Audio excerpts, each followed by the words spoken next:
Quand j'ai besoin d'argent, je ne m'assois pas pour dire comment il va avoir l'argent. Voici ma femme qui est arrêtée. Je m'assois, je dis, argent là, tu m'entends? Moi, fils de Dieu, j'appelle mon argent.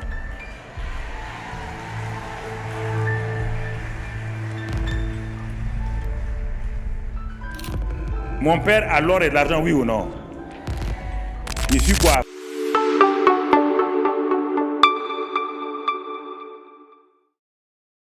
Nous te disons merci pour tous tes bienfaits pour cette soirée. Au nom de Jésus. Amen. Asseyez-vous dans sa présence.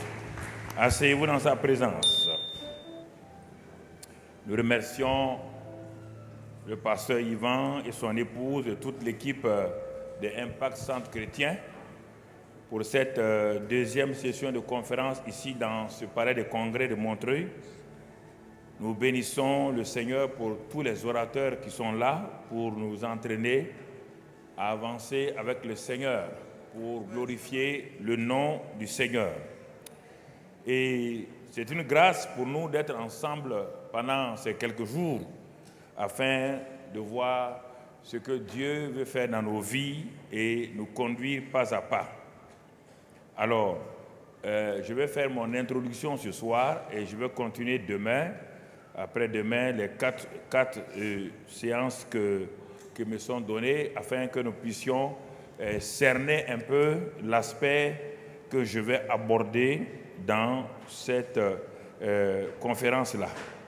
Mais auparavant, il y a quelques nouveaux livres qui ont été écrits encore de mon épouse. Quel genre d'homme êtes-vous dans votre maison? Quel genre d'homme? Si ton mari ne veut pas acheter, achète pour lui donner. Ensuite, deuxième livre, chef de famille jusqu'au bout. Est-ce que ton mari est chef de famille à moitié? Donc, donne-lui cela pour aller jusqu'au bout.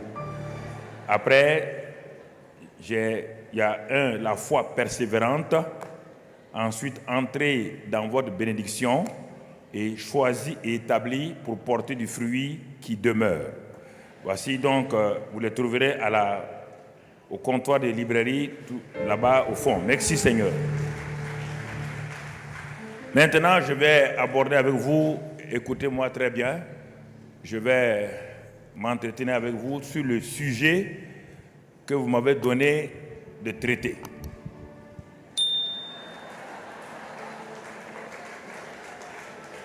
Je vais être dans le sujet en plein. Vous avez dit vivre une vie qui fait quoi? Ok. Vivre une vie. C'est-à-dire que vous m'avez dit de venir vous dire que vous voulez vivre une vie. C'est ça, non? Qui manifeste la gloire du Seigneur. Une vie, hein? Vous voulez la vivre? Ok, on va aller pas à pas. Quelqu'un d'autre doit la vivre pour vous? Quelqu'un doit vivre cette vie-là pour vous? Ok. Maintenant, c'est l'introduction. Vous savez, il faut s'arrêter, examiner, discerner pour voir ce que Dieu veut dans notre vie et ce que Dieu a fait. La Bible est dans deux aspects, l'Ancien Testament et le Nouveau Testament. Il faut bien comprendre la Bible. L'Ancien Testament était l'ombre de la réalité qui devait venir. Une ombre est une ombre. Quelle que soit l'ombre d'un arbre, quelle que soit l'ombre d'un homme, ça reste une ombre. Je veux parler à vos cœurs pour que nous comprenions. S'il y a l'ombre, c'est que la réalité n'est pas loin. Toute ombre est liée à une réalité. Alors, et Dieu, préparant les cœurs pour que les gens viennent, il a d'abord amené tout doucement, après la chute d'Adam et Ève, il a amené donc un processus de retour à ce qu'il a fait. Dieu n'a pas une seconde solution. Dieu n'a pas de solution bis. Non. Dieu connaît la fin d'une chose avant son commencement. Il n'a pas besoin de dire « je me suis trompé, je prends une autre route ». Non. Quand l'homme interrompt le programme de Dieu, Dieu cherche le moyen pour que la personne qui est sortie trop tôt de l'autoroute rentre encore sur l'autoroute. Et c'est pourquoi il y a plusieurs sorties de l'autoroute. Si tu manques ça, tu pars, tu tournes, tu reviens sur l'autoroute. Alors, écoutons très bien, frères et sœurs. Ce qui transforme. Je vais saisir vos pensées avant de commencer à développer mon message. Il y a deux hommes dans la Bible, dans le Nouveau Testament, quand on regarde dans Actes des Apôtres, le premier s'appelle Philippe, le second s'appelle Paul. Avec la persécution des chrétiens à Jérusalem, les chrétiens ont été dispersés. Et dans cette persécution, Philippe s'est trouvé en Samarie. Il s'est trouvé en Samarie accidentellement. Et Philippe étant rempli du Saint-Esprit et revêtu de cette puissance-là, puis dans Acte 6, on le nomme parmi les 6 diacres, Philippe n'a pas hésité, il n'a pas eu besoin de se préparer. Il sait bien que l'onction de Dieu est sur sa vie. Et qu'est-ce qu'il a fait? La Bible dit qu'il prêcha Christ. Il n'a pas prêché n'importe quoi. Il a prêché qui? Christ. Et quand on prêche Christ, qui se manifeste? Vous voulez que le Saint-Esprit manifeste la gloire de Dieu? Donc, il y a des voies et des moyens. Il y a des chemins qu'il faut emprunter. Il a prêché Christ, que Christ est mort, il a pris nos péchés, il est vivant. Et c'est ça qui s'est passé. La ville de Samarie était remplie de joie. Mais il n'y a pas eu de transformation de vie. Puisque même le grand sorcier, le grand magicien Simon, qui a vu la puissance se manifestant à travers Philippe, a été touché à tel point qu'il a ramassé tous ses fétiches pour venir donner à Philippe qu'on brûle. Mais si vous regardez attentivement le texte, il faut faire attention. Quand vous lisez la Bible, laissez que le Saint-Esprit vous parle. Le monsieur est venu faire un échange de puissance. Ah oui, je suis allé, le plus grand sorcier de la ville. Oui, attends, qu'est-ce qu'il veut? Il veut te le montrer. Le monsieur était convaincu, parce qu'on l'appelait dans la ville de Samarie la grande puissance de Dieu, la grande puissance de Dieu. Et brusquement, il se trouve en minorité. Il se trouve à l'infinitif devant une seconde puissance. Et qu'est-ce qu'il a fait? Il a ramassé tous ses bagages, il est venu donner à Philippe. Et quand on a dit que Pierre et Jean viennent dans la ville pour que ceux qui sont nés de nouveau reçoivent le Saint-Esprit et qu'ils puissent opérer comme lui, Philippe, Simon dit, ok, donnez-moi en tout cas cette puissance-là, afin que moi aussi, quand je vais prier, je puisse voir les mêmes effets. Et Pierre, qui vient, cet homme-là, on dit qu'il est converti. Pierre lui parle sévèrement. Il est homme pervers. Donc, quand vous dites que le sorcier là s'est converti, il s'est converti pourquoi? Parce qu'il veut quoi? Une plus grande? Une plus grande? La plupart d'entre vous voulez une plus grande puissance.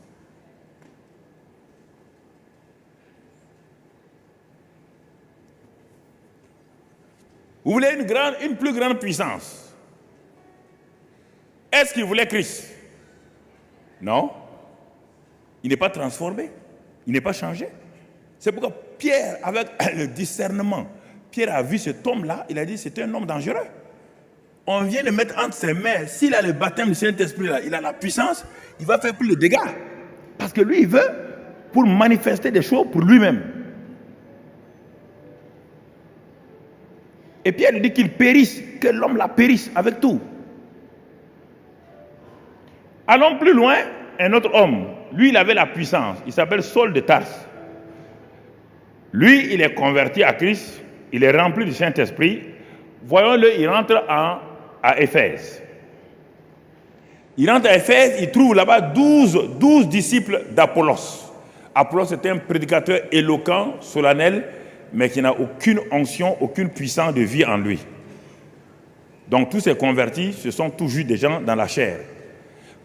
Paul regarde les 12 convertis d'Apollos, il leur dit, avez-vous reçu le Saint-Esprit? C'est étonnant, parce que quand vous recevez le Saint-Esprit, quand on vous regarde, on sait que vous êtes rempli du Saint-Esprit. Ceux qui ont l'esprit de discernement savent si le Saint-Esprit, si vous êtes rempli du Saint-Esprit. Il les regarde, il dit, mais avez-vous reçu le Saint-Esprit? Ils disent qu'on n'a même pas entendu parler du Saint-Esprit. On n'a même pas entendu parler du Saint-Esprit. Il dit, ah bon, de quel baptême? Alors il descend au premier niveau. De quel baptême avez-vous été enseigné, baptisé? Ah, il dit, le baptême de Jean. Il dit, ben, le baptême de Jean n'est pas opérationnel dans le royaume des cieux. Parce que Jean n'est pas dans le royaume des cieux. Son baptême peut rentrer dans le royaume des cieux. Il les prend au premier niveau d'enseignement, il les enseigne tout juste. Qu'est-ce que la nouvelle naissance? Qu'est-ce que la croix a fait? Qu'est-ce que la croix a produit dans la vie des hommes pour qu'ils reçoivent la grâce de Dieu? Après, il impose les mains sur eux, ils reçoivent le Saint-Esprit. Regardez maintenant, ce Paul-là, sachant que ce qui transforme l'homme, mon frère, ce qui transforme l'homme veut le surnaturel, le signe, c'est vrai. Mais quand il a vu que s'il s'amusait avec le baptême du Saint-Esprit, il laissait ces gens-là et partait, il risquait d'avoir une église terrible, comme l'église de Corinthe, qui avait tout, mais regardez la misère, comment il vivait. Alors, qu'est-ce que Paul fait? Alors, il ouvre une école dans la synagogue. 3 mois d'enseignement sur le royaume. Les Juifs voient que Paul va faire une percée, ils s'opposent à lui. Paul s'en va louer une école. Pendant 2 ans, il est dit qu'il enseigna uniquement le royaume, tous les principes du royaume. Comment vivre dans la justification, la sanctification. Il a enseigné les principes du royaume. Et toute l'Asie, regardez dans Acte 19, toute l'Asie était transformée. La puissance de Dieu se manifestait à tel point que Paul ne priait même pas pour les gens. Les gens venaient à des mouchoirs, touchaient Paul et les démons partaient. Les gens étaient délivrés et guéris. 2 hommes de Dieu. 2. Un prêche, l'autre a l'onction d'enseignement, mais aussi l'onction de prédication. Mais il sait que c'est l'enseignement qui transforme les gens, qui amène les gens à un niveau où ils peuvent opérer sans leur maître. Tout enseignement qui n'amène pas l'étudiant à être indépendant du professeur n'est pas un enseignement. Tout enseignement dans le naturel qui vous a enseigné à l'école des infirmiers, vous devez être infirmier plus que l'infirmier qui vous a enseigné. Si on vous a enseigné la médecine, vous devez être médecin indépendamment du médecin. Si on vous a enseigné l'informatique, vous devez être informaticien en dehors du maître d'informatique. Vous devez être autonome. C'est ça qui transforme l'église, c'est ça qui change l'église, c'est ça qui permet à l'église d'aller de l'avant. Alors, bien-aimés frères et sœurs, ayant saisi votre pensée, je vais maintenant commencer mon message. Je veux que vous compreniez des choses, parce que le monde chrétien aujourd'hui a des problèmes. Le monde chrétien, quand je regarde les chrétiens, quand je les vois, il y a une dichotomie. Dans l'église, ils chantent, ils sautent. À la maison, ils sont des minables, des médiocres. Alors, comment quelqu'un peut avoir 2 vies comme ça? Comment quelqu'un peut avoir 2 vies comme ça? Comment? Hein? Saint à l'église, diable à la maison.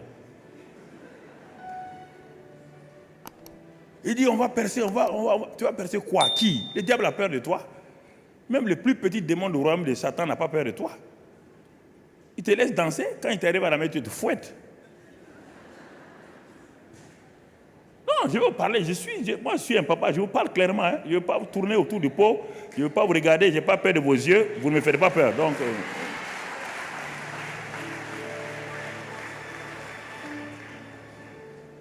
il y a trop de scandales dans le christianisme, trop de scandales, trop de scandales.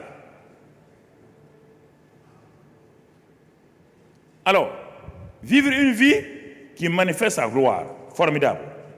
Maintenant, je pose la question. Je commence mon message maintenant. Question, quel est ce genre de vie-là qui manifeste la gloire de Dieu? On dit, vivre une vie, laquelle? What is the question? C'est ça la question. Vivre une vie, laquelle? puisque ce n'est pas déterminé. Laquelle? Vivre une vie qui manifeste la gloire de Dieu. Je te pose la question maintenant, puisque tu es venu, c'est ça que tu veux avoir. Je te pose la question, si je te posais une question en retour, quel est le genre de vie qui manifeste la gloire de Dieu? Qu'est-ce que tu vas me répondre? Il y a deux sortes de vie seulement, la vie dans la chair et la vie dans l'esprit. La vie dans la chair et la vie dans l'esprit. La vie dans la chair et la vie dans l'esprit. Tu comprends? C'est mon introduction ce soir. La vie dans la chair et la vie dans l'esprit. Et regardons la vie, parce que quand on dit la vie de la chair, là, ce n'est pas quelque chose de péjoratif, hein? Parce que beaucoup de gens ne comprennent pas les termes bibliques. Quand on parle de la chair, les gens voient les adultères. Non, la chair, ce n'est pas ça, mon frère. Quand Adam est passé de la vie de l'esprit à la chair, il n'a pas commis adultère. Il n'a pas mangé, il n'a pas fumé, il n'a même pas pris de la drogue. Qu'est-ce que la vie de la chair? Parce que nous voulons, notre thème est vivre une vie qui manifeste la gloire de Dieu. Quel est ce genre de vie qui manifeste la gloire de Dieu? Est-ce n'importe quelle vie? Non. Est-ce la vie dans la chair? Non. C'est quelle vie? C'est la vie dans l'esprit. Dieu étant esprit, ce qui peut exalter la gloire de Dieu, c'est la vie de l'esprit. Et qu'est-ce que la vie de l'esprit? On le verra plus tard.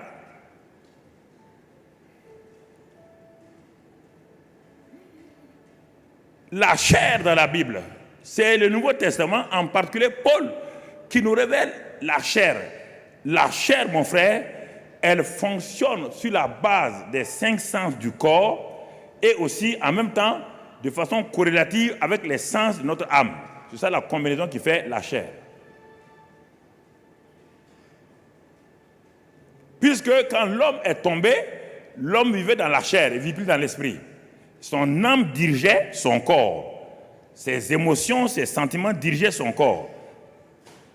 Et tu comprends? La vie de la chair, mon frère, elle est liée à l'arbre de la connaissance du bien et du mal. Et c'est ça qui fait, parfois, on dit la connaissance du bien et du mal. On n'a pas de la connaissance du bien ou du mal.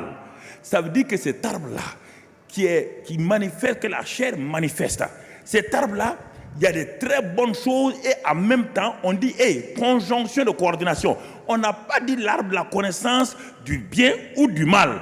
Chaque fois que tu es sur l'arbre de la connaissance où il y a de bien, attends-toi, l'autre face, c'est le mal.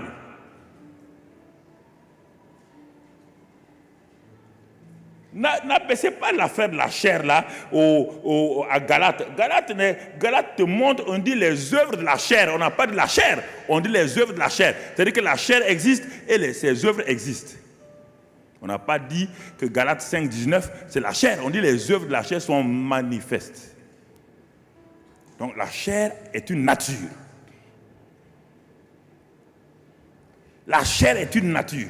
Elle est liée à l'arbre de la connaissance du bien et du mal. Elle produit des bonnes choses.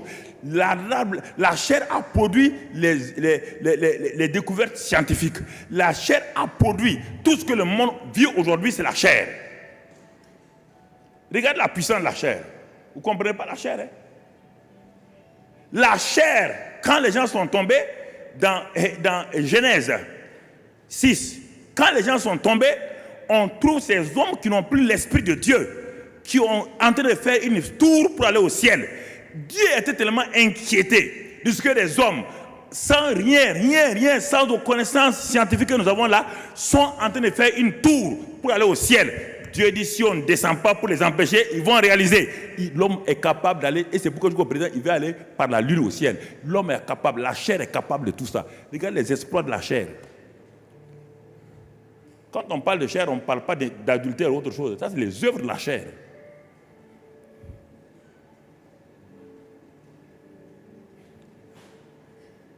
La vie de la chair, dans la chair, elle est puissante. La vie de la chair, c'est ça qui a fait que les gens ont inventé l'avion.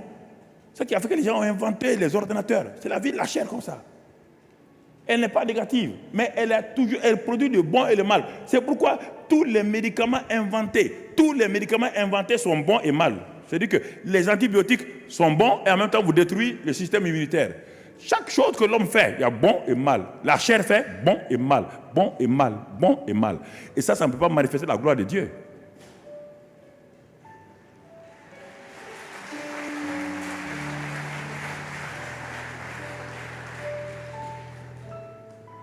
Écoute-moi, mon frère. Vivre une vie qui manifeste sa gloire. Je dois m'asseoir, ouvrir ma Bible et poser la question au Saint-Esprit. Quel est ce genre de vie? C'est ça que nous sommes à la recherche, nous sommes des chercheurs. Un chercheur est différent d'un ouvrier qui ramasse des cailloux. Le chercheur s'assoit, il examine, il regarde, il voit ce qu'il y a et il cherche maintenant et il a des moyens pour aller à la recherche de ce qu'il cherche. Quelle vie? Quelle est la vie? La chair, regarde, la chair est puissante. La chair peut faire que tu vas avoir une grande église. Il y a plein de grandes églises qui c'est la chair. Parce que l'homme est capable, l'homme là, il est charismatique du point de vue et relation. Il a un langage, il a un verbe, il a tout. Mais regarde, Hitler a tiré toute l'Allemagne, tout le pays. Regarde la chair. Le monde le suivait.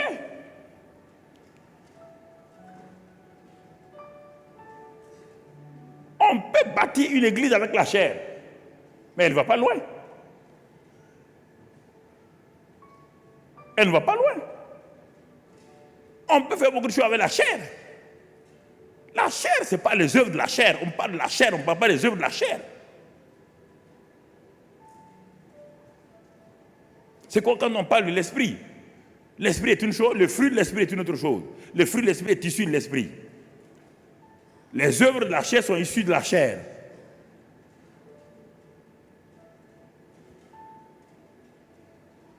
Vivre une vie qui manifeste sa gloire. Qui manifeste sa gloire. La chair amène l'homme à se substituer à Dieu. La chair fait que les gens ne veulent pas l'homme. C'est ça que le monde scientifique, le monde rationnel aujourd'hui, ils ont tellement une gloire qu'ils ne veulent pas la gloire de Dieu. La chair aussi a sa gloire. La chair donne la gloire. C'est pourquoi il y a des stars. C'est pourquoi il y a des savants. C'est pourquoi il y a des prix Nobel. C'est pourquoi il y a tellement de grandes choses dans ce monde-là. Parce que si la chair n'a pas sa gloire, tout le monde allait chercher la gloire de Dieu. Tout le monde allait chercher la gloire de Dieu. La chair a sa gloire. Et cette gloire-là, regardez, quand on fait les festivals, regardez comment les gens défilent, regardez comment les gens paient des millions. La chair a sa gloire. La chair élève les gens. Toute une nation applaudit un homme.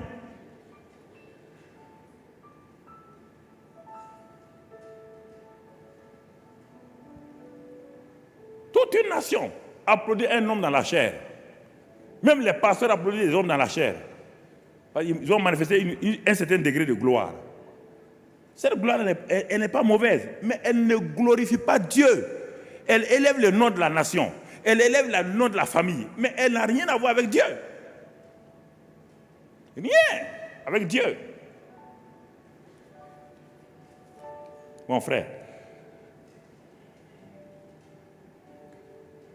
quand l'homme est tombé, nous le savons, la Bible dit qu'il a été privé de la gloire de Dieu. Tu le connais bien, Romains 3, 23. L'homme a été privé. Ce qui faisait la gloire de Dieu qui était dans l'homme là. Dès que le péché est revenu, cette gloire est partie. Aucun homme dans la chair ne pouvait manifester. Tant la gloire de Dieu, tu peux manifester la gloire. Sans la gloire, c'est la gloire qui manifeste la gloire. C'est l'esprit qui manifeste l'esprit. Ce qui est esprit est esprit. Ce qui est chair est chair. Il ne faut pas mélanger. La chair ne peut pas manifester la gloire. Jamais. Jésus l'a dit à Nicodème. Il dit c'est deux vies différentes. La vie de la chair et la vie de l'esprit. Les deux vies sont parallèles, ne se rencontrent jamais. C'est ça, deux éléments parallèles. Ils ne se rencontrent jamais. Ils vont ensemble, mais jamais se rencontrent. On ne peut pas mettre un pont entre le naturel et le spirituel. Si c'est ce que je veux voir dans le royaume des cieux. Alors mon frère, ma soeur, ça c'est important que tu comprennes. Chaque fois, et Dieu, pour ramener cette gloire-là, on vous l'a déjà enseigné, le pasteur Yvan vous l'a enseigné et tout. Pour ramener cette gloire-là, Dieu a commencé tout doucement avec des hommes, avec Abraham, ensuite avec Isaac, Jacob, etc. Et avec Moïse, et alors pour les amener donc à Canaan. Avant d'arriver à Canaan, Dieu dit à Moïse de lui faire un tabernacle. Et dans ce tabernacle-là, de mettre une arche en bois de gopher couvert d'or. Et sur le couvercle de l'arche, il va faire 2 chérubins. Dieu dit, sur le propitiatoire là, qu'on appelle ma gloire, c'est là-bas que je vais te rencontrer. C'est là-bas que je vais te parler, tu vas me parler. Il y a un lieu où je vais te parler. Et la gloire de Dieu était sur le tabernacle, l'arche. L'arche était le symbole de Christ qui devait venir. Mais écoutez maintenant. Quand les gens, au fur et à mesure, ont été séparés de cette présence de Dieu, l'arche est devenue une simple caisse pour Israël.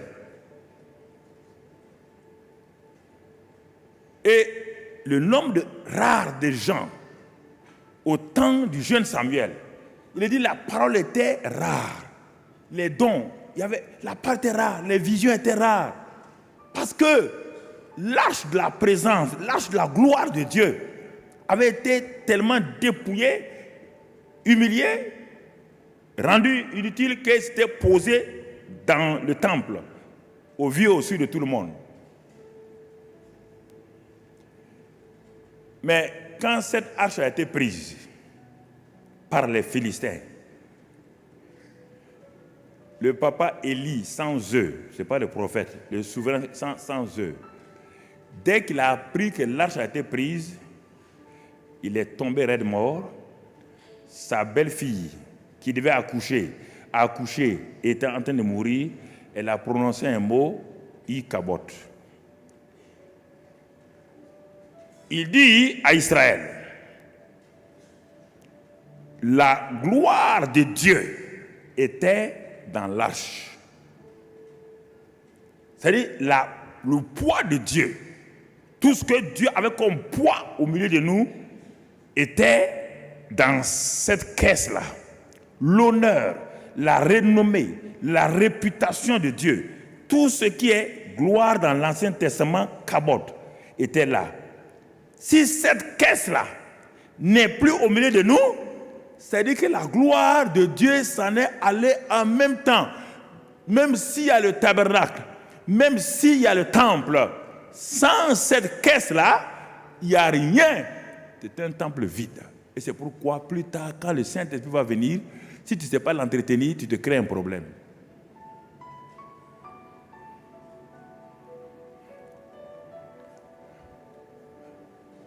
Vous avez entendu les 3 mots, le kabot hébreu, le doxa grec et la shekinah, la manifestation de la gloire.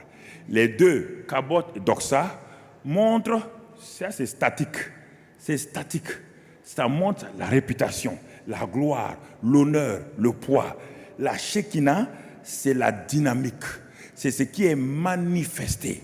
Ce qui est manifesté. Écoutez, frères et sœurs. Et ce qui est manifesté, si tu ne prends garde, c'est un problème. Les fils d'Aaron ont été installés. Le lendemain seulement, ils ont été tous les 2 brûlés. Ils ont été tous les 2 brûlés. Vivre une vie qui manifeste sa gloire. Je suis en train de chercher, je suis en train de vous amener pas à pas dans cette vie-là. Puisque nous avons vu la vie de la chair ne manifeste pas la gloire de Dieu. Alors, puisqu'il y a 2 sortes de vie seulement, la vie de la chair et la vie de l'esprit. Allons voir maintenant la vie de l'esprit. Dans la vie de l'esprit, mon frère, c'est ce que Dieu avait donné à Adam et Ève. Et je le dis encore, dans la Nouvelle Jérusalem, c'est cette même vie qui sera là. Dans la Nouvelle Jérusalem, il n'y aura plus de Bible, il n'y aura plus de prédicateurs. il n'y aura plus d'église, mon frère. Dans le jardin d'Éden, tu n'as pas vu ça. Ce que Dieu a commencé, l'alpha et l'oméga, c'est comme ça toujours. Nous sommes dans la phase intermédiaire, simplement. Alors, comment tu vas vivre? Comment tu vas vivre? Comment tu vas vivre? Alors, si dès maintenant, tu ne découvres pas ces réalités-là, comment tu vas vivre, mon frère? La Bible dit dans 1 Corinthiens 6, 1 Corinthiens 3 et 1 Corinthiens 6, que maintenant nous sommes devenus, par notre nouvelle naissance, nous sommes devenus le temple de Dieu. Le temple de Dieu. Qui habite en nous? Dieu. Il habite où? Dans notre esprit. Pas dans mon ventre, ni dans mon âme. Dans mon esprit. Parce que Dieu étant esprit, le seul endroit où Dieu peut vivre, c'est mon esprit. Et en vivant dans mon esprit, il est dit que celui qui s'attache au Seigneur, celui qui croit, est avec le Saint-Esprit un seul esprit. Et c'est de mon esprit maintenant, la vie chrétienne va de l'intérieur vers l'extérieur. La vie humaine va de l'extérieur vers l'intérieur. Frères et sœurs, la vie chrétienne, ce n'est pas les activités. Ça, c'est l'activité de l'Église. La vie chrétienne vient de l'intérieur, va vers l'extérieur. C'est pourquoi les fleuves d'eau vive coulent de nos seins. C'est pourquoi le puits est intérieur. Le fleuve est intérieur. Mais la gloire de Dieu, ce n'est ni le puits, ni le fleuve. Ça, c'est à part. La gloire de Dieu, c'est la pluie. La pluie ne dépend pas de toi. Elle ne vient pas de toi. C'est Dieu qui fait descendre. Les trois dimensions. Le puits, le fleuve et la pluie. Tu ne contrôles pas la pluie? Alors, la vie de l'esprit, qu'est-ce que c'est, frères et sœurs? La Bible te dit que la gloire de Dieu est en toi. Par Colossiens 1,27, il dit Christ en nous, l'espérance de la gloire. Mais regardons, les gens ne lisent pas beaucoup le Nouveau Testament et ça crée des problèmes parce que lire le Nouveau Testament sans la révélation, ça crée un problème. La vie de l'esprit est caractérisée.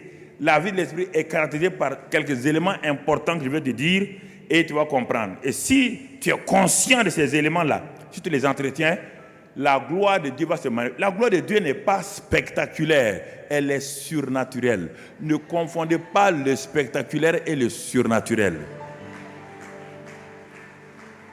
L'homme doit vivre le surnaturel tous les jours, mais il ne vit pas le spectaculaire. Ma vie est surnaturelle, ta vie est surnaturelle. Ta vie n'est pas naturelle. Mais est-ce que tu sais la vivre?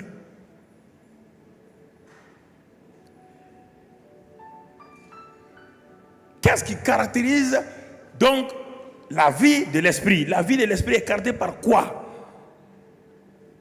Il dit première chose, et Paul parle aux Galates.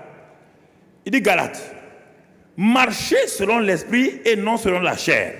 Donc, premier élément de la vie de l'esprit, c'est marcher selon l'esprit. Vivre selon l'esprit et marcher selon l'esprit. Conduit par le Saint-Esprit. C'est le premier élément qui va t'amener au fur et à mesure. Quand tu vas faire la conjugaison, tu vas voir la gloire de Dieu se manifester dans ta vie personnelle, dans ta famille, dans ton ministère. Écoute-moi très bien. La vie de l'esprit, c'est cette vie surnaturelle qui est venue en toi par le Saint-Esprit. Et ce Saint-Esprit te donne de marcher dans l'esprit. C'est-à-dire que conduit par le Saint-Esprit. Puisque tu es dans le royaume des cieux. Le royaume des cieux est un royaume invisible aux yeux des hommes. Ce n'est pas un royaume naturel, c'est un royaume spirituel. Et tu dois vivre dans ce royaume-là par l'esprit. Ton esprit et le Saint-Esprit sont devenus un. 1 Corinthiens 6, 17. Deuxième chose, deuxième caractéristique de la vie de l'esprit. C'est là on le trouve dans Ephésiens 5, 2. Il dit marcher dans l'amour. Deuxième élément caractéristique de la vie de l'esprit, c'est l'amour. Quand on marche selon l'esprit, on doit marcher dans l'amour. Parce que dire que tu manifestes la gloire de Dieu sans amour, c'est faux. Ça sonne faux, c'est de l'airain. C'est de l'airain. Je t'en parle, je sais, je suis en contact avec la plupart des grands hommes de Dieu, les anciens. Toi, tu ne connais même pas les anciens. Moi, je les connais. Je connais aussi la nouvelle génération. Je suis au milieu des deux, mon ami. J'ai entendu... Non, écoutez, j'ai vu beaucoup de livres écrits sur la gloire, j'ai vu. Mais quand on est assis face à face comme ça entre nous, il est mon ami, il faut dire la vérité. Où est la gloire? Tu écris. Où est la gloire là? C'est quelle gloire tu parles? Laquelle? Il y a longtemps, je suis allé en Belgique. Quelqu'un m'a invité en Belgique, celui qui a invité Benny Hinn à l'époque. Il y a longtemps, il a invité Benny Hinn en Belgique. Il m'a invité, c'est parti. Bon. Avant que je commence à prêcher, il y a quelqu'un qui est venu des États-Unis. Il y a un prédicateur américain qui est venu. Il me dit, Mamadou, tu sais maintenant, le gars qui vient d'arriver des États-Unis là, il dit, c'est maintenant on prêche la gloire. Il dit, ça veut dire quoi? Il dit, non, ce n'est plus l'onction simplement. C'est l'onction, de l'onction, on va dans la gloire. Il dit, mais est-ce qu'il t'a expliqué comment on parle de l'onction à la gloire? Il dit, non, mais c'est ça. Il dit, mais tu veux que je fasse quoi? Que je change mon message? Moi, changer mon message parce que quelqu'un est venu là-bas. Il n'a qu'à donner son message, on va voir. Il a donné. Quand il a fini, il dit, mais où est la gloire là? Ça n'est pas de collecter des données et puis les lire, lire verset 1, verset 5, verset 10, verset 15. Tout le monde sait le faire, mon frère. C'est ça. Écoute, Écoute. C'est pas difficile. Parce que souvent, nous confondons les spectaculaires et les surnaturels. Écoutez-moi, le spectaculaire n'est pas surnaturel, le surnaturel n'est pas obligatoirement spectaculaire. Parce que si on veut le spectaculaire, mon frère, sœur, on aura des problèmes. Par la vie divine qui est en moi, elle est déjà surnaturelle. Elle n'est pas spectaculaire. Ma vie est surnaturelle, mais elle n'est pas spectaculaire. Je vous ai dit, quand j'étais en Géorgie, à Atlanta, il y a plusieurs années, dans les années 80, où je démarrais, dès que j'ai mis les pieds aux États-Unis invités, mais j'avais un complexe, parce que tous les grands hommes de Dieu qu'on connaissait, ça vient de là-bas. On m'a invité dans une grande église, plus grande que celle-là, là. La moquette, là. Mais quand j'ai rentré là-dedans, j'ai dit, mais ça, c'est paradis terrestre, mais c'est quoi? Je devais faire la réunion du mercredi soir, puisque aux États-Unis, c'est vendredi et mercredi. Mercredi soir. Une église de plus de 5000 places. Si tu vois les fauteuils là, et puis il n'y a même pas les micros.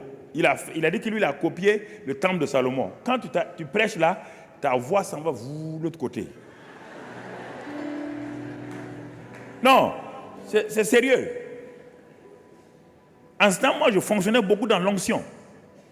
Mais Dieu était en train de me corriger et pour dire que je dois enseigner. Et je ne voulais pas enseigner, parce que je ne comprenais pas qu'est-ce que l'enseignement. Arrivé là-bas, Dieu m'a amené aux États-Unis là pour m'enseigner quelque chose.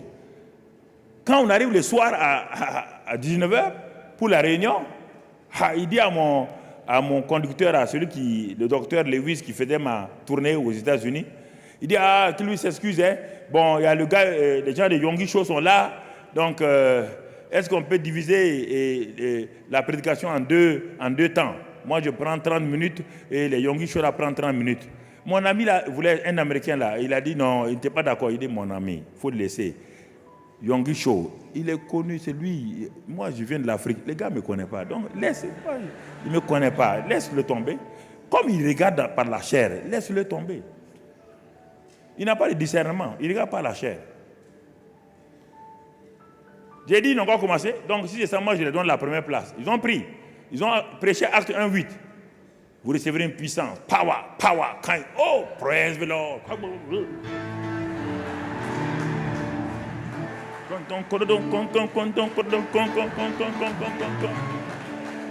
Moi, j'étais assis. J'ai dit à Dieu, c'est chaud aujourd'hui. Les gens l'ont chauffé la salle. Comment je vais faire maintenant? Dieu me dit, tu prêches Jean 15.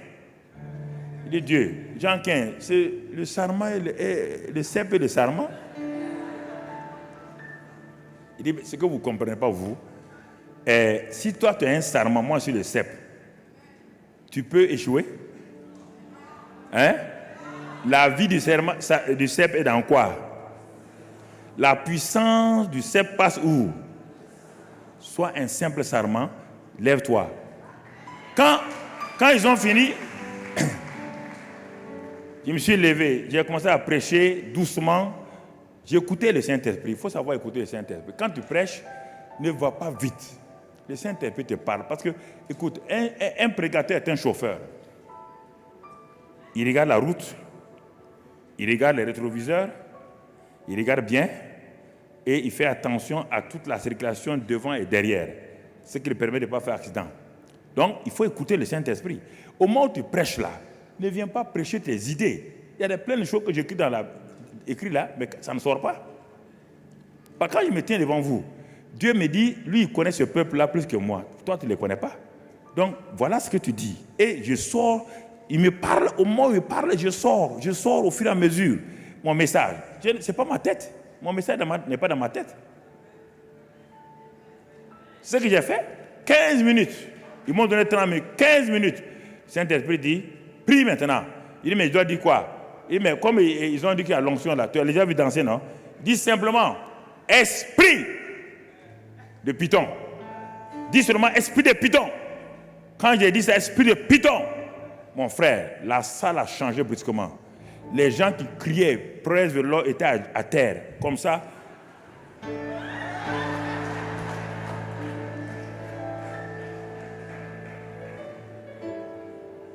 Mais toute sa salle était bouleversée. Tout, sa moquette là. Pip.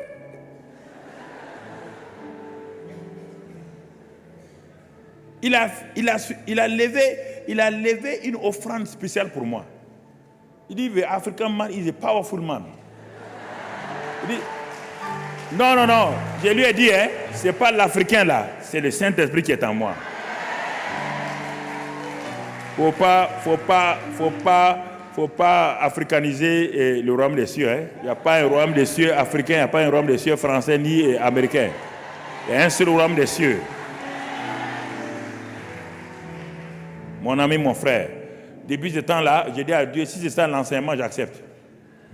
Ça bouleverse, ça change, ça guérit. Au moment où je prêche, les gens sont guéris à l'intérieur, sans histoire. La parole, elle fait quoi? Elle est tranchante, oui ou non? Elle sépare jointure et âme et elle pénètre, elle met à nu les sentiments, elle met à nu les émotions, les blessures. Et elle fait quoi? Elle guérit en même temps, oui ou non?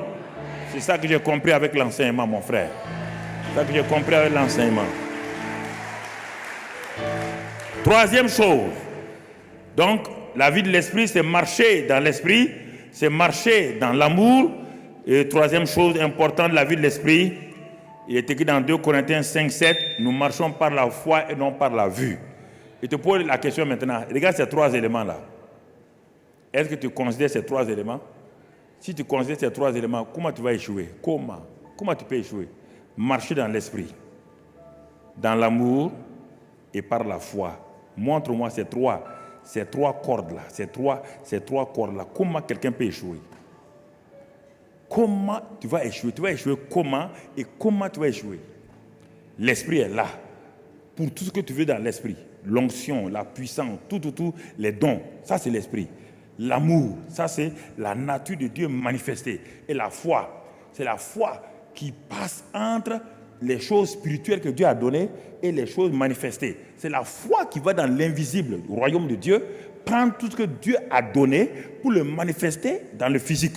C'est la foi qui peut prendre la guérison que Christ a déjà opérée. C'est la foi qui peut prendre la délivrance que Christ a déjà opérée. C'est la foi qui prend ça et dans ta vie personnelle et qui manifeste ces choses-là. Il y a des réunions publiques comme celle-ci, nous devons prier pour les gens. C'est normal? Nous devons prier pour les gens. Les pasteurs prient pour les gens. Je suis d'accord avec ça à 100%. Mais je vais dire, quand tu quittes les réunions publiques là, maintenant toi-même, qu'est-ce que tu dois faire? Si tu ne connais pas la vie de l'esprit, si tu ne connais pas comment marcher dans l'amour, tu ne sais pas comment marcher dans la foi, comment tu vas faire? Tu attends une autre prochaine réunion. Ça n'ira pas. Les pasteurs prient pour nous ici. Ce qui est normal. Une réunion communautaire comme ça, les gens sont de différents niveaux. Ils n'ont pas le même niveau. Donc, on est obligé de prier pour des gens, imposer les mains, chasser les démons, guérir des malades. Mais mon frère, l'enseignement va te donner d'aller toi-même maintenant dans ta maison, sans aucun pasteur. Tu deviens le pasteur de ta propre vie, le pasteur de ta propre maison, le pasteur de ton église familiale. Est-ce que vous pensez qu'un pasteur peut suivre tout le monde? Est-ce qu'un policier peut suivre tous les Français? C'est pourquoi on vous dit de faire attention, d'être prudent. Ce n'est pas les policiers qui vont suivre partout. Il n'y a pas assez de policiers pour suivre chaque Français. Il n'y a pas assez de pasteurs pour suivre chaque chrétien. Chaque chrétien doit être son propre, chaque Français doit être son propre policier. Chaque chrétien doit être son propre pasteur. Alors c'est fini. Vous ne pouvez pas vivre aux dépens de quelqu'un tout le temps. Vous ne pouvez pas vivre tout le temps dépendant de quelqu'un qu'on doit prier pour vous tout le temps. On doit faire. C'est pas vrai. Tu as vu Jésus faire ça, tu as vu Paul faire ça, tu as vu Pierre faire ça. Qui tu as vu faire ça? Qui?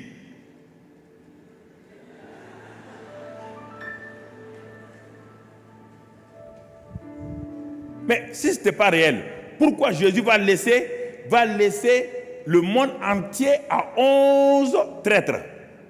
Le 12e traître s'est déjà pendu. Il reste 11. 11. Quand on les regarde, quand les anges ont dit à Jésus, mais tu t'en vas là, qui va faire ton... Il dit, mais les voilà mes gars. Les anges ont dit qui? Pierre, c'est lui qui t'a trahi, les deux, oui. Ah, Jésus dit, mais ne vous en faites pas, attendez seulement. Ils ont dit qui encore? On dit, comment ça s'appelle? L'incrédule notoire là. Thomas. Il dit, mais c'est un incrédule notoire. Et Matthieu, il va retourner, c'était un ancien escroc, un inspecteur des impôts escroc. Mais c'est honte, il n'y a personne qui est bon. Le seul qui a pu résister, c'est Jean. Il dit, c'est le seul qui est resté à côté de maman Marie et jusqu'à la fin. Il est le seul. Et tu vas confier, il dit oui. Écoutez-moi, frère. 11 personnes dans la chair. 11 personnes dans la chair. La chair ne peut rien faire. Jésus leur dit, n'essayez pas de changer le monde par la chair. Même si vous avez appris des choses avec moi, vous ne pouvez pas. Attendez le Saint-Esprit, le transformateur. Regardez. Mais regardez Paul et Silas. Écoutez frère, Paul et Silas, 2 personnes. Ils allaient dans une ville, les gens de la ville accourent. Il dit, ceux qui ont bouleversé le monde sont là. Est-ce qu'aujourd'hui, on peut t'appeler bouleverseur du monde? Ceux qui ont bouleversé le monde sont là. Voici comment on appelle les chrétiens, comment les païens doivent nous appeler. Ceux qui ont bouleversé le monde, ils sont là. Ils sont là, dans la cité. Ils sont là. Quel est ton impact sur ton quartier à Paris? Quel est ton impact sur la ville de Paris? Quel est ton impact là où tu es? Quel est ton impact? Quand tu marches dans les rues, est-ce que les gens disent, ah, cette femme-là, vraiment, grâce à elle, dans la pâtée de maison là, dans cette rue-là, vraiment, grâce à ta présence, on voit quelque chose? Non.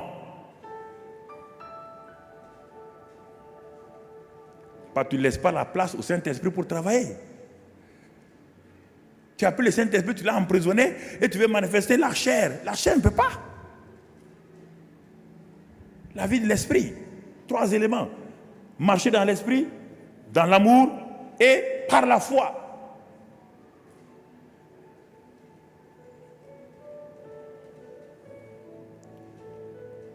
Si tu fais ça, tu vas commencer à voir la gloire. La gloire là n'est pas ailleurs, elle est en toi déjà. Christ en toi, l'espérance de la gloire.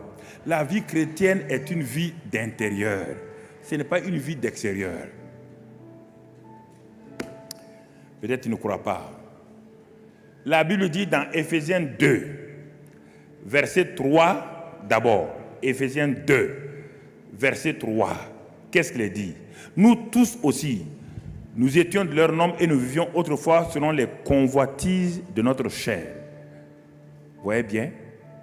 Accomplissant les volontés de la chair et de nos pensées. On accomplissait les volontés de la chair et de nos pensées.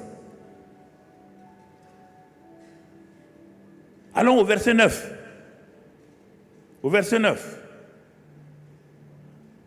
Dans le verset 9, ce n'est point par les œuvres, afin que personne ne se glorifie. Verset 10. Verset 10. Car nous sommes son ouvrage. Nous ne prenons pas le temps de lire la Bible. Nous voulons faire des choses pour Dieu. Dieu dit, nous sommes son ouvrage. Ayant été créés en Jésus-Christ pour des bonnes œuvres que Dieu a préparées d'avance afin que nous les pratiquions. Nous pratiquons trop de choses qui n'ont rien à voir avec les bonnes œuvres que Dieu a prévues d'avance, qu'il a préparées d'avance.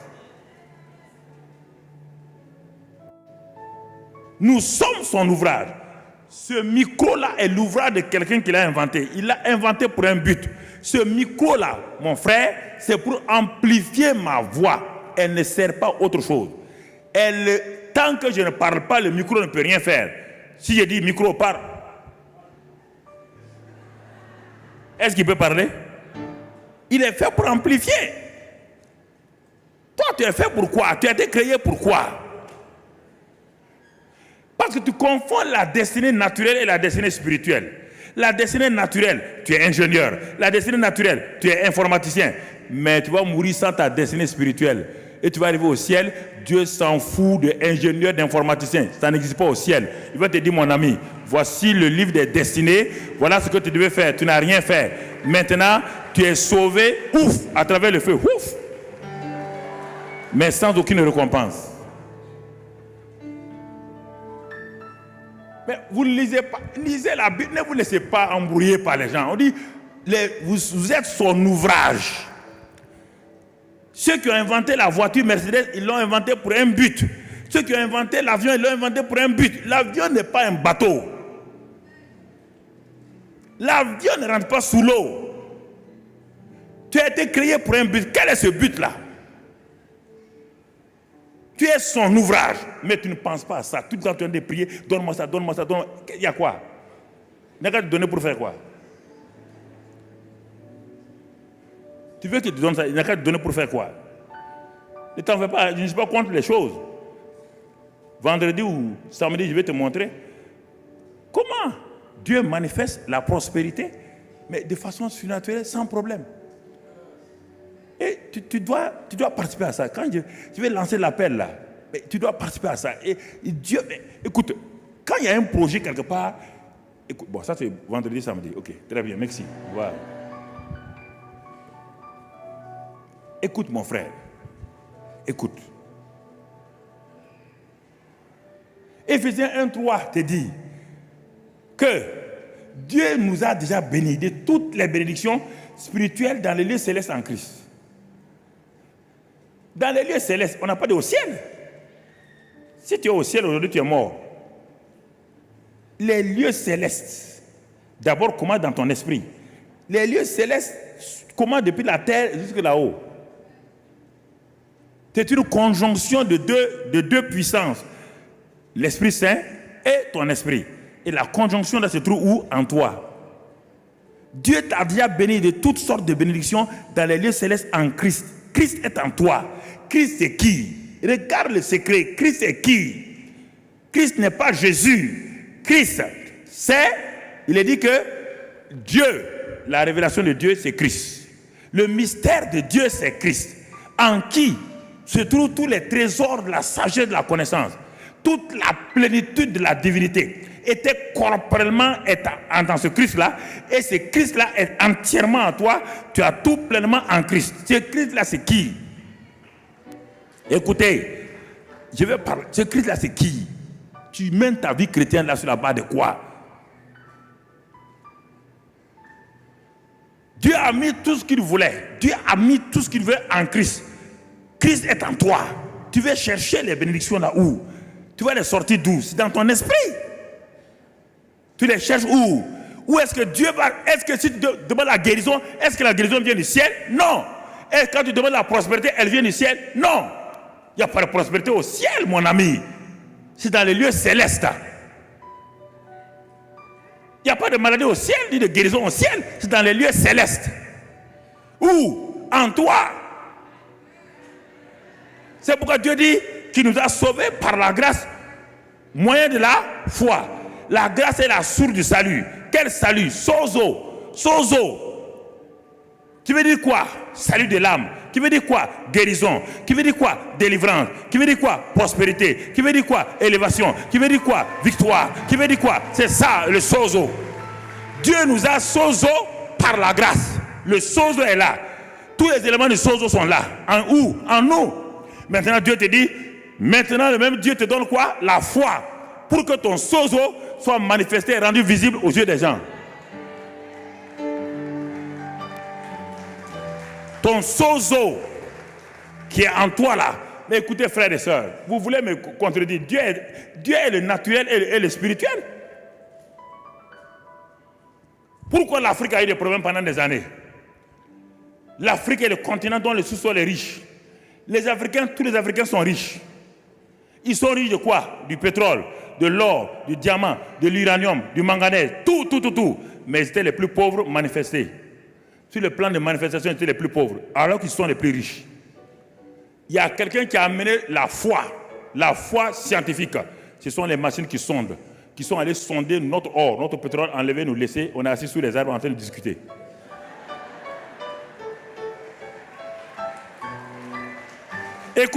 Écoutez, le naturel et le spirituel vont ensemble.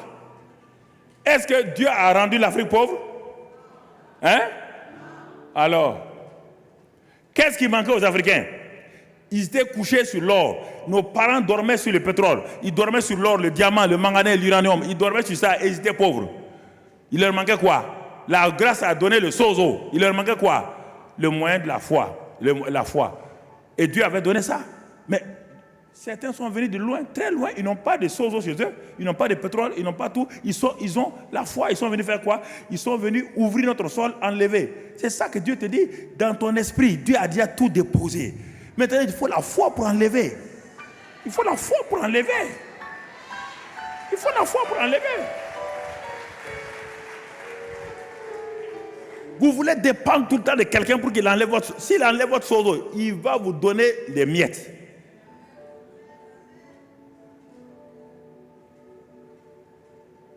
Pourquoi vous n'étudiez pas longtemps? Pourquoi tout le temps vous voulez tout le temps que quelqu'un soit là? Pourquoi? Pourquoi le Saint-Esprit est en vous? Est-ce que vous êtes un site touristique? Le Saint-Esprit a fait quoi en vous? Posez-vous la question, vous aussi. Soyez un peu, asseyez-vous et puis posez la question. Soyez un peu logique avec vous-même là. Pourquoi le Saint-Esprit qui était au ciel là, pourquoi Dieu m'a donné le Saint-Esprit, il est en moi? Qu'est-ce qu'il fait en moi? Vous ne vous posez pas la question. Vous le maltraitez, vous le vulgarisez, vous l'amenez n'importe où. Réfléchissez. Pendant 30 ans, Jésus n'était pas rempli du Saint-Esprit. Il ne pouvait rien faire. Il a décidé de faire sa destinée naturelle avec charpentier. Ça, c'est sa destinée naturelle. Charpentier. Le jour qu'il a rencontré le Saint-Esprit, le jour que le Saint-Esprit est venu, le ciel s'est ouvert sur lui. Le Saint-Esprit est venu. Il a laissé sa destinée naturelle. Il a commencé à opérer dans le surnaturel. Le surnaturel venait d'où? Quand Jésus a multiplié les pains, ça venait du ciel. Il a multiplié les pains, il venait du ciel. Dans sa main, là, il y avait déjà tout. Quand il a dit, il a levé les yeux vers le Père, Père, je te rends grâce. C'est là, devant ses mains, dans les mains de ses disciples, que le pain s'est multiplié. Pourquoi vous voulez autre chose? Pourquoi vous ne comprenez pas la Bible? Pourquoi vous ne voulez pas comprendre le Saint-Esprit? Pourquoi vous ne comprenez pas ces réalités-là? Moi, ça m'énerve ça. Pourquoi vous ne comprenez pas? Pourquoi? Quand Moïse tendait la main, Dieu est descendu. Moïse rentrait chez Pharaon. Pendant des années, Moïse rentre chez Pharaon. Il défie Pharaon. Les gens de Pharaon ont des épées. Les gens de Pharaon ont des flèches. Mais voici un homme qui vient avec un simple bâton, qui rentre parce qu'il est dans le surnaturel de Dieu. Il est revêtu de la gloire de Dieu. Il rentre chez Pharaon. Il menace Pharaon. Il défie Pharaon. Mais aucun garde ne sort son épée pour profendre Moïse. Ils ne peuvent pas. Ils ne passent même pas à ça. Est-ce que pourquoi Moïse a été gardé? Personne ne l'a fléché. Personne ne l'a tué. Et toi, tu as peur des sorciers. Ah!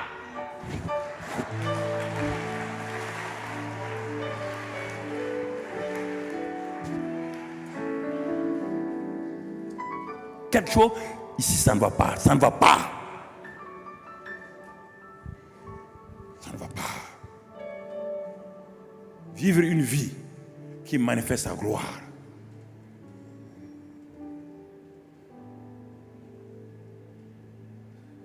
Mais, mon frère, regarde-moi. Il y a une assurance. Écoute, tu ne peux pas me troubler. Tu vas me troubler avec quoi? Problème? Tu vas me troubler avec quel problème? Quel problème? Il manque d'argent, tu vas me troubler, moi?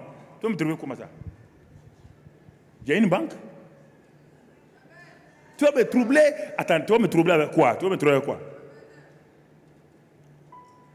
Tu as déjà entendu, j'ai téléphoné à quelqu'un de prier pour moi? Depuis que tu me connais, tu as déjà entendu, je demande à quelqu'un de prier pour moi? Tout est en moi déjà.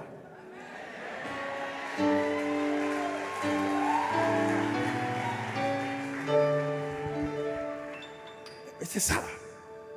2 Pierre 1,3 dit quoi? Sa divine puissance nous a donné tout ce qui contribue, tout, T-O-U-T, pas pluriel, tout absolu, tout ce qui contribue à la vie et à la piété. Sa divine puissance nous a déjà donné tout ce qui contribue à la vie. Quelle vie? La vie qui manifeste la gloire là. Tout est déjà là, ça nous a donné ça. Sa divine puissance.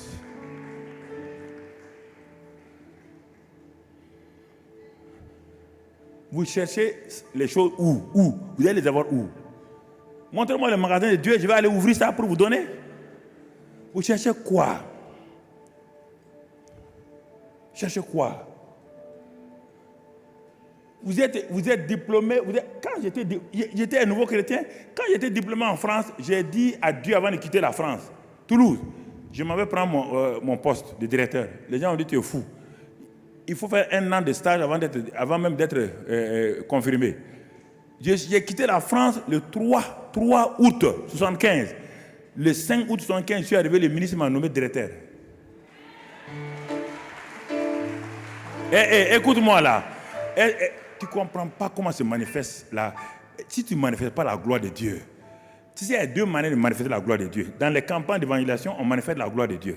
On vient d'arriver du Gabon, de Mwanda et du Cameroun. Viens voir ma femme. Non, on vient d'arriver là-bas, puis on est venu ici. Va voir les cassettes. Comment on a manifesté la gloire de Dieu. Ça, c'est en public. Mais moi-même, je dois manifester la gloire de Dieu dans ma maison. Je n'ai pas besoin de dépendre de quelqu'un.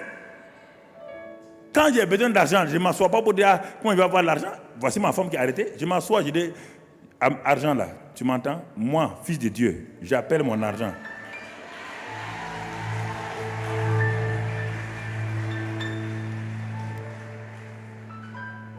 Mon père a l'or et l'argent, oui ou non? Je suis quoi? Fils de qui? Du Dieu qui a quoi? Mon frère. Mais maintenant, qu'est-ce qui fait que les gens ne savent pas qu'ils ont déjà tout? Nous avons tout pleinement en Christ. Colossiens 2,10. Nous avons tout pleinement en Christ. Et ce Christ-là, toute la plénitude de la divinité est en lui corporellement. Et ce Christ-là, tous les trésors de la sagesse des saints sont en lui. Ce Christ-là, tout est en lui. Et ce Christ est en moi. Donc j'ai tout. Mais qu'est-ce qui fait que les gens n'arrivent pas à manifester la gloire?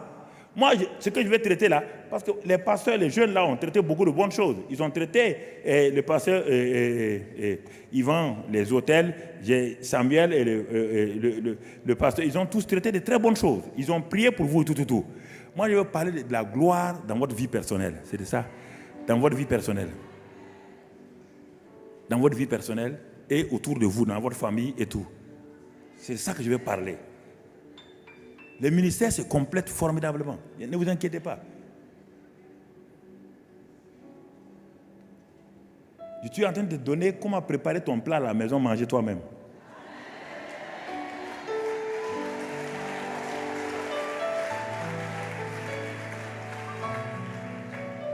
Écoute mon frère. Pour tout ça, il faut la révélation. Il faut la révélation du Saint-Esprit pour que tu comprennes ce que je t'ai dit là. Ce n'est pas la compréhension intellectuelle, la compréhension, la révélation. C'est ça. Éphésiens 1, verset 16 à 18. Et regarde ce que Éphésiens 1, verset 16 à 18 te dit. Éphésiens 1, verset 16 à 18. Qu'est-ce qui est écrit là-bas? Éphésiens 1, je ne sais de rendre grâce pour vous, faisant mention de vous dans vos prières, dans mes prières. Et il dit quoi? Afin que le Dieu de notre Seigneur Jésus-Christ, il dit, le Père de gloire vous donne un esprit de sagesse et de révélation dans sa connaissance. Voici tous les secrets qu'il vous donne. C'est-à-dire qu'il manifeste en vous l'esprit de sagesse et de révélation dans sa connaissance. Et cette connaissance va donner quoi? La suite. Afin que, dans sa connaissance, et qu'il illumine les yeux de votre cœur, pour que vous sachiez, vous voyez le verbe, pour que vous sachiez, pour que vous puissiez voir, discerner, quelle est l'espérance qui s'attend à son appel, etc., etc. Donc, c'est ça, frère, le secret que je vais voir avec vous, et pourquoi on aille vers la fin pour cette introduction-là. Alors,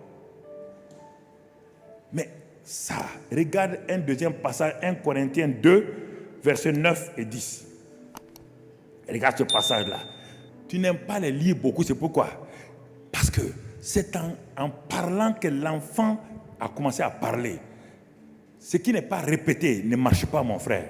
Regarde, il dit, mais comme il est écrit, alors s'il y a besoin que mes yeux s'illuminent, les yeux de mon cœur s'illuminent, pourquoi je dis ça? Parce que Paul me répond en parlant aux Corinthiens. Il dit, comme il est écrit, ce sont des choses que l'œil n'a point vues. Ah, si l'œil n'a pas point vu, si l'œil naturel n'a point vu, donc j'ai besoin des yeux spirituels. On me dit que l'œil n'a point vu. Va prendre la traduction. Quel œil? Mon œil naturel, que l'oreille n'a point entendu. Et qui ne sont point montés au cœur de l'homme. Le cœur incirconcis de l'homme. Ça ne veut pas des choses que Dieu a préparées pour ceux qui l'aiment. Il a préparé pour ceux qui l'aiment. Dieu nous les a révélés. Regardez maintenant le moyen. Dieu nous les a révélés par l'Esprit, car l'Esprit sont tout, même les profondeurs de Dieu. Alors, Paul prie pour les Éphésiens. Il dit, je prie pour que Dieu vous révèle, qu'il ouvre vos yeux. Et il dit aux Corinthiens, ce que j'ai dit aux Éphésiens est juste, puisque vos yeux naturels, vous êtes tellement naturels, vous les Corinthiens, que vous voulez voir les choses avec vos yeux, vous entendre avec vos oreilles. Vous n'entendrez pas. Ce sont des choses que Dieu révèle par son esprit. Pourquoi? Par le Saint-Esprit sonde les profondeurs de Dieu. Le Saint-Esprit a sa lampe en toi, qui est ton esprit. Proverbe 20, 27, le souffle de l'homme, l'esprit est la lampe de Dieu. Et c'est cette lampe-là qu'il utilise pour aller aux entrailles. Et il utilise cette même lampe, il utilise sa présence pour sonder le cœur de Dieu. Et les deux cœurs maintenant, les deux profondeurs, tes entrailles et les entrailles de Dieu étant sondées par le même Saint-Esprit, le Saint-Esprit prend les deux éléments du cœur de Dieu et de ton cœur et les met ensemble. Et en ce moment-là, regarde la suite du verset. Regarde la suite. Tu ne prends pas du temps. Quand tu vas dans la prière, toi, tu ne te couches pas devant Dieu. Tu es pressé. Tu parles. Pourquoi tu parles trop à Dieu? Pourquoi tu veux parler trop à Dieu? Hein? Non, pas ça. On va attendre d'abord les versets. Pourquoi tu veux parler à Dieu? Dieu dit qu'il a préparé des choses. Que c'est le Saint-Esprit qui sonde ces choses-là. Et il a mis en toi ton esprit renouvelé. Et ton esprit est une lampe de l'Éternel. Et qu'il utilise pour aller dans tes entrailles. Et le Saint-Esprit sonde les profondeurs de Dieu. Regarde bien, le Saint-Esprit sonde les profondeurs de Dieu. Le même Saint-Esprit est en toi, avec ton esprit. Il prend ton esprit, il sonde tes entrailles. Pour que quoi? Pour amener l'harmonie. L'harmonie dans ta vie. Toi, tu ne prends pas ce temps-là. Quand tu vas devant Dieu, Dieu, tu vois, alléluia, je suis persécuté. Seigneur, viens, aide-moi. Alléluia. Seigneur, fais ceci, fais cela. Est-ce qu'il est ton garçon de course? Dieu est ton garçon de course? Dieu est ton garçon de course? Mais regarde, tu n'as pas la paix. Regarde déjà. Tu vas me troubler avec quoi? Tu vas me troubler avec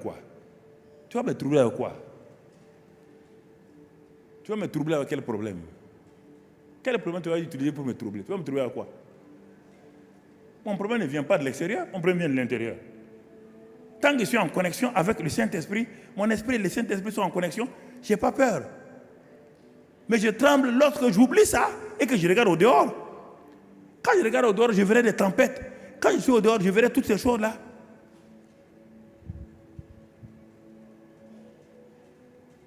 Le Saint-Esprit, regarde la révélation. La révélation de tes paroles est claire et donne l'intelligence au simple. Illumine les yeux de mon cœur pour que je contemple les merveilles de ta parole. C'est le Saint-Esprit. Il n'y a rien d'autre que Dieu a donné. C'est le Saint-Esprit. Ne me parle pas de prière des jeunes. Ne me parle pas de prière des jeunes. La prière des jeunes ne peut pas remplacer Jésus, la parole.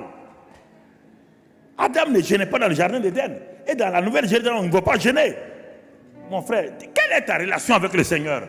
Quelle est ta communion avec le Seigneur? Quelle est ta communion? Si tu n'as pas de communion, tu jeûnes et tu pries pourquoi? Nous sommes le jeûne des musulmans vient de passer. Tu crois que le jeûne musulman et le jeûne chrétien est différent? Jeûner, c'est quoi? C'est s'abstenir de quoi? C'est s'abstenir de quoi? Alors, le jeûne hindou, il s'abstient de quoi? Le jeûne musulman, il s'abstient de quoi? Le jeûne chrétien, il s'abstient de quoi? Jeûne pour jeûne, tous les jeûnes sont pareils. Quand j'étais musulman, je jeûnais. Quand je suis devenu chrétien, je jeûnais. C'est toujours le même ventre qui jeûnait. Ou bien il y a un nouveau ventre maintenant qui jeûne.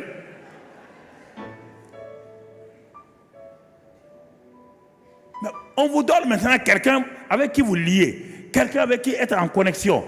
Quand je jeûne, c'est pour moi, parce que ma vie, ça ne va pas. Le jeûne ne peut pas corrompre Dieu. Dieu a déjà agi avant que je ne jeûne. Dieu a agi il y a 2000 ans, avant que je ne sois même né. Vous croyez pas, vous me regardez bâtard comme ça. Parce que vous ne croyez pas à cette vérité que vous souffrez. Ton jeûne, tu vas aller jeûner pour faire quoi? Au moment où tu jeûnes là, Jésus t'a déjà guéri. Il nous a déjà guéri par ses. Il nous a délivré la puissance des. Il nous a rendu capables tout. En qui? En Christ, il y a combien d'années? Le jeûne me prépare moi-même. Le jeûne me donne de savoir qu'il y a trop de choses qui m'empêchent d'aller avec Dieu. Mes désirs, ma gourmandise. Pourquoi, si tu veux jeûner, il faut faire tous les soirs de jeûne. Toi, tu ne jeûnes que pour la nourriture. Il faut jeûner aussi pour le sommeil. Mais pourquoi beaucoup de gens, rares de gens font le jeûne de sommeil? Pourquoi tu n'as pas de veillée? C'est ça aussi. Jeûne aussi pour les actes sexuels. Jeûne pour ça aussi. Il y a toutes sortes de jeûnes là. Il n'y a pas que jeûne seulement manger. Quel est ton jeûne? Toi, quand on dit de prier, même à la nuit de prier seulement 10 minutes, tu dors. Il faut faire jeûne de veille.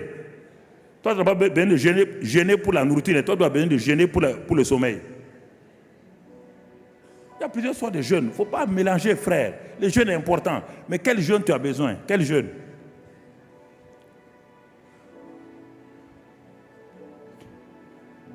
Si tu as une nourriture que tu n'aimes pas et que ta femme a préparé, tu dis que tu jeûnes. Tu ne jeûnes pas. Ça, c'est pas jeûner, mon ami. Non. Il faut bien lire la Bible. Faut pas, écoutez, le chrétien n'est pas une religion. Moi, vous n'avez pas eu d'ancienne religion. Moi, j'ai eu ancienne religion. J'ai pratiqué les religions païennes. J'ai pratiqué l'islam. Je suis devenu chrétien. Je sais de quoi je parle. Quand vous parlez, vous ne savez pas que le chrétien peut devenir une religion?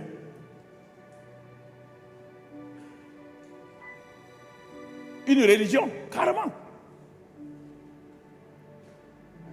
Les pharisiens ont pris ce que Moïse a fait, ils ont fait une religion. C'est la connexion, la relation avec le Saint-Esprit. Dépendre du Saint-Esprit, vivre en relation avec le Saint-Esprit qui amène l'homme à aller de l'avant. Regardons, pour être dans mon heure, c'est ça. Bien qu'ils aient pris 15 minutes sur mon heure. On dit que si on attrape le voleur, il doit restituer 7 fois. Ok. Matthieu 16, 15. Regardons la révélation. L'important de la révélation. Tout ça, c'est bien. Mais si je n'ai pas la révélation, je souffre. Alors, un jour, Jésus dit à ses disciples, et vous? Il dit à ses disciples, vous, qui dites-vous que je suis? Regardez la question. Mais elle semble être une question saugrenue, une question vraiment bête. Des gens qui sont avec toi. Écoutez, frère, c'est ça le problème. Vous êtes avec Jésus il y a longtemps. La même question vous est posée aujourd'hui. Ce n'est pas le premier jour où Jésus a appelé ses disciples qu'il a posé cette question. Non. C'est après un certain temps, des mois et des mois, que Jésus s'arrête un jour. Écoutez-moi, il s'arrête maintenant. Ils ont dormi avec Jésus. Ils ont fait des choses avec Jésus. Ils ont fait des miracles avec Jésus. C'est dans Matthieu 16. Ce n'est pas dans Matthieu 3. Matthieu 16. Il va voir, Matthieu 10, ils les avaient déjà envoyés. Ils ont fait des miracles. Tout. Maintenant, malgré tout cela, il s'arrête. Il dit, les gens disent que je suis Jérémie. Bon, eux, c'est normal. Parce qu'ils ne sont pas dans mon rayon. Ils ne sont pas avec moi. Mais vous qui êtes avec moi, là, vous qui m'appelez Seigneur, c'est ça, je m'adresse à toi ce soir. Vous m'appelez Seigneur, là. Vous m'appelez Jésus. Vous criez tout le temps, tout ça, là. Il dit, qui dites-vous que je suis? Mais comment? Mais tu dis que... Mais, tu t'appelles déjà Seigneur. Non, il dit, mais qui dites-vous que je suis? Qui dites-vous? Silence. Quand on a dit, qu'est-ce que les gens pensent de moi? Les réponses sont sorties de partout. Jérémie, chacun a parlé. Mais quand on tourne la balle contre eux-mêmes, on dit maintenant, qui dites-vous? Vous. Silence. Parce que c'est facile de dire ce que les gens pensent. quelle est ton opinion réelle sur Jésus? Voici ta question. Si je pose la question ce soir-là, qui est Jésus pour toi? Tu vas répéter ce que le pasteur a dit, on ne te demande pas ça. Tu vas répéter ce que la Bible a dit, on ne parle pas de ça. On dit, qui, vous là, qui dites-vous que je suis? Je suis devant vous là. Qui dites-vous que je suis? Qui dites-vous?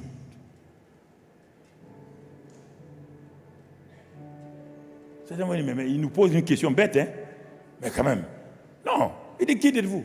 Mais pourquoi tout le monde n'a pas répondu? Pourquoi ils n'ont pas répondu tous ensemble? Quand il s'agissait de l'opinion des autres, ils ont répondu rapidement. Quand il s'agissait de leur opinion, de leur révélation, ils n'ont pas dit, parce qu'ils étaient là troublés. Ils disaient, au juste c'est vrai, hein? On suit le gars là, qui il est même? Mais, non, mais je vais vous dire une chose. Dans Matthieu 8 et dans Matthieu et Marc 4, quand il a dit à la tempête de se calmer, quand il a calmé la tempête et la mer, qu'est-ce qu'ils ont dit? Quel est celui-ci qui calme les tempêtes? Vous êtes avec quelqu'un, il calme une tempête, vous dites quel est celui-ci? Ça veut dire que tu crois, tu connais Jésus, tu es né de nouveau, si tu meurs, tu vas aller au paradis, mais qui il est? La question ce soir, c'est ça. Si tu savais qui il était, la vie que tu mènes ne va pas mener. Jamais. Si tu connaissais le Saint-Esprit, qui est le Saint-Esprit? Tu ne vas pas mener la vie que tu mènes, la vie hypocrite, la vie mensongère, la vie de haine et autres là. Tu ne peux pas mener ça. Le Saint-Esprit, l'esprit de vérité en toi, l'esprit de vie en toi, l'esprit de puissance en toi, l'esprit de sainteté en toi, l'esprit de tout en toi. Et toi, tu vas vivre comme ça? Jamais. Jamais. Jamais. Jamais. Il faut arrêter de plaisanter là. Il faut arrêter la plaisanterie. Qui dites-vous que je suis? À la fin, un d'entre eux répond, tu es le Christ. Vous entendez bien? Il utilise un mot dont ils ne savent même pas qu'est-ce que c'est. Ce n'est pas le prénom de Jésus. Christ n'est pas le prénom de Jésus. Ils ne connaissent pas Christ encore. Parce que Christ doit être manifesté quand? Quand il sera mort, ressuscité, quand il sera élevé, glorifié. C'est en ce moment-là, puisque dans Acte 2, Pierre va le dire maintenant, c'est Jésus qui a été crucifié et ressuscité là, a été fait Christ et Seigneur. Mais ici, Jésus n'est pas encore mort. Comment Pierre a fait pour savoir que cet homme appelé Jésus là, c'est le Christ? Qui lui a dit ça? Qui lui a dit? Toi tu parles de Jésus. Mais pourquoi? Quelle révélation tu as de lui? Et Jésus, regardez maintenant, on va voir les 5 bénéfices de la révélation. Et on va terminer par là. Les 5 bénéfices de la révélation. Premier, Jésus dit, il dit, Pierre, ce ne sont pas la chair et le sang qui t'ont révélé cela, mais c'est mon Père qui est dans les cieux. Puisque Pierre n'a pas encore le Saint-Esprit, il dit, c'est mon Père qui est dans les cieux qui t'a révélé cela par le Saint-Esprit. Le Saint-Esprit n'est pas dans Pierre encore. Le Saint-Esprit n'est pas dans Pierre. Mais premier bénéfice maintenant, premier bénéfice quand il y a la révélation. Premier bénéfice c'est pour toi. Il y a 5 bénéfices qui sont pour toi. C'est ça qui va te permettre de manifester. S'il n'y a pas ces 5 choses-là, je n'ai pas dit ce n'est pas exhaustif, hein. S'il n'y a pas ces 5 choses, plus les 3 dont j'ai parlé, marcher dans l'esprit, dans l'amour et par la foi, et ces 5 choses-là, c'est difficile que tu puisses manifester la gloire de Dieu pour toi-même. Tu vas aller aux réunions, les pasteurs vont venir manifester la gloire de Dieu, mais toi-même tu t'en vas les mains vides. Première chose, il dit, premier bénéfice de la révélation, il dit, Simon, tu es heureux. La révélation nous donne la paix, l'assurance, la joie. Il dit, tu es heureux. Lis, tu es heureux, Simon. Le gars n'a pas changé encore. Il est dans son ancienne nature. Il est dans son ancienne nature. Mais la révélation déjà, Jésus dit, tu es heureux. Toute révélation qui ne te donne pas la joie, qui ne te donne pas d'être heureux, est quelque chose qui ne marche pas. Tu es heureux. Tu as l'assurance. Tu n'es plus troublé. Tu es heureux. Mon frère, tu es plein de paix, d'assurance. Premier bénéfice. Deuxième bénéfice, verset 18. Première partie du verset 18. Il dit, je te dis que tu es Pierre. Deuxième bénéfice de la révélation. Quand tu as la révélation donnée par le Saint-Esprit, Dieu dit, tu es heureux. Mais deuxième bénéfice, Il dit tu es Pierre. La révélation vous donne une nouvelle identité. Il n'a pas dit tu es Simon. Non. La révélation vous fait passer de votre ancienne nature de Simon, Jonas, le roseau, à maintenant Pétros. Pétros, une petite pierre. Mais regarde le troisième bénéfice. Cette petite pierre-là n'est pas autonome, elle n'est pas indépendante. Regarde la suite du verset 18. Verset 18. Il dit, et que sur cette pierre-là, je bâtirai mon église. Ah. Il dit, tu es Pierre, Pétros, petite pierre. Mais maintenant, mon frère, tu es Pierre. Maintenant, il y a quoi? Sur cette... commence, le pasteur Yvan a bouffé mes minutes. Mon ami, il ne faut pas me montrer... pas bouffer toi aussi mes minutes. Bouffeur de minutes là. Il faut arrêter ça. Faire passer ça, on ne t'a pas dit qu'on doit acheter la cassette. Faire passer tout cela, mon ami. Ok. Très bien. Tu es Pierre, Pétros. La révélation te donne, tu es heureux. Tu es Pierre, ton identité a changé. Mais ce n'est pas fini. Cette identité-là n'est pas autonome. Elle sera liée à quelqu'un qu'on te révèle. Et sur cette pierre, maintenant le deuxième mot n'est plus Pétros, mais Pétra. Sur ce rocher. Donc, Pierre, Jésus dit à Pierre, quand tu as la révélation, tu es heureux, ton identité est changée et tu deviens Pétros. Où? On te place où? Dans le grand rocher de Pétra. Donc, toi et Christ, vous devenez un. Regarde, ça c'est le troisième bénéfice de la révélation. Ce n'est pas fini. Quatrième bénéfice de la révélation. Puisqu'il veut me pousser, les gars veulent me pousser, me mettre au dehors. Ok. Quatrième révélation. Il dit, je bâtirai mon église sur quoi? Pas sur Pierre, pas l'homme Pierre. Il bâtit son église sur Pétra. Pétra, la révélation, la pierre de la révélation. Mais en baptisant son église sur Pétra, et Pétros, le petit Pierre est dans quoi? Pétra. Quand il bâtit son église, en même temps l'église est bâtie sur qui? Pétros et Pétra, qui sont devenus un, oui ou non? Donc tu es participant de l'église. On ne parle pas du bâtiment, on parle de la vie des gens. Tu es participant de cette vie-là. Toi et Christ, vous êtes devenus un. Il est le grand rocher et tu es le petit rocher, la pierre vivante. Pierre vivante dans ce rocher. Cinquième bénéfice. Quand il y a ça, mon frère, cinquième bénéfice, toujours 18. Tout 18, c'est la troisième 18. Maintenant, il dit, mon frère, et que les portes de séjour des morts ne prévaudront point contre elle. Regardez, quatrième bénéfice. Les portes de séjour des morts, ils ne peuvent pas prévaloir contre cette pierre. Mais dans cette pierre-là, il y a la petite pierre qui est là-dedans, oui ou non? Alors, si les portes de séjour des morts ne peuvent pas valoir contre le rocher, et tu es dans le rocher, les portes de séjour des morts, ça veut dire quoi? La maladie, la malédiction, les sorciers ne peuvent pas contre toi. Ils peuvent contre toi? Parce que tu es caché où? Tu es caché où? En Christ le rocher. Si tu es exposé tout seul, ils vont prévaloir contre toi. Mais si tu es dans ce rocher-là, ils ne peuvent pas. Le dernier bénéfice, regarde maintenant, quand il y a ça, regarde maintenant, il va t'utiliser. Il va t'utiliser pour faire quoi? Il va t'utiliser le dernier bénéfice, verset 19. Regarde ce qu'il te dit maintenant. Quand tu as les 4 bénéfices, le 5e élément, verset 19. Non, nous sommes dans Matthieu 16, 19. Je me suis trompé. Matthieu 16, 19. 16, 19. Dernière chose, quand tu as ces 4 choses-là, dernière chose qu'il va te donner, mon frère, il dit, je te donnerai les clés du royaume des cieux. Et ce que tu vas lier sera, ce que tu vas délier sera, il dit maintenant quoi? Je donne quoi? Les clés. On va donner les clés à qui? À quelqu'un qui a la révélation. Hein? Cet homme-là, il a la révélation, il est heureux. On ne donne pas les clés à un malheureux. Il est heureux. Hein? Il a une nouvelle identité. Pétros dans Pétra. Les deux réunis, c'est le grand rocher Jésus-Christ. Les portes de séjour des morts viennent contre lui. Il vient trouver qui a qui? Il y a le rocher et que lui, il est caché dans le rocher. Est-ce qu'ils peuvent l'attaquer? Maintenant, on lui donne quoi? C'est cet homme-là qui a l'assurance. Cet homme-là qui a l'assurance, à qui on donne maintenant les clés du royaume. Pour manifester quoi? La gloire de Dieu. Parce que Dieu est sûr que cet homme-là ne va pas le trahir comme Adam l'a trahi. Parce que cet homme-là est caché en qui? En Christ. Et Christ est en lui. Il est en Christ et Christ est en...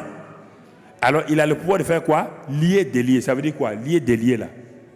Ça veut dire il a le pouvoir de s'aimer, récolter, de demander, recevoir, de chercher, de trouver. C'est ça. C'est les lois spirituelles qui commencent à se manifester.